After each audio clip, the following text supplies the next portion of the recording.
Something to Live For, Finding Your Way in the Second Half of Life.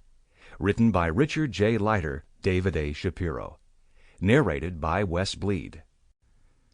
Foreword by Richard Bowles. This book, Something to Live For, begins a new conversation between its authors and their readers. But Richard Leider and I have talked about this subject for literally decades. All that has changed over the years has been the jargon. The essence has always remained the same. Something to live for, a life with purpose, your mission in life, finding your vocation. I like any work that sets all of this in the context of faith. I am a believer in God, a lover even, and I make no bones about it. I am also a storyteller. Some of my stories are true. Some of my stories may be true.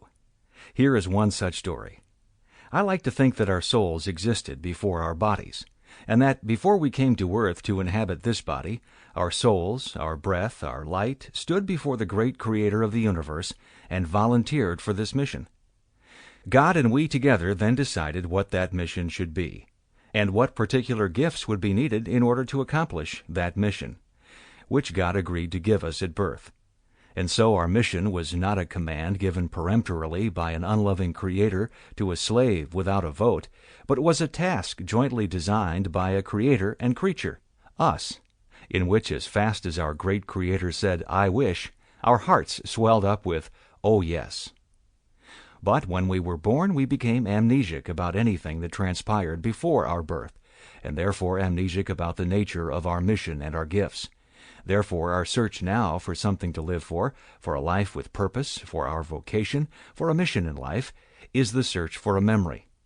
God, knowing we would be amnesic, thoughtfully provided us two gifts, not one. First of all, as I have said, God gave us each an abundance of gifts, including the gifts we needed for our mission. Secondly, God gave us a clue as to the latter by giving us a special love for those particular gifts. To put it simply, if there is something you love to do, that probably is one of the gifts you need for your mission. Put them all together, all the gifts you love, and you may see clearly an outline, like all the pieces in a patchwork quilt, of what your mission is and what you have to live for. To change the metaphor, the gifts that God gave you a great love for are like pearls which you are to string on a necklace. You can arrange them in any order on your necklace, but the most important pearl should lie in the center of the necklace. And over your lifetime, which one you select to be the most important pearl may change as you change, and so the necklace changes. Thus, your mission may not always stay the same on the surface, just the same underneath. Sample complete. Ready to continue?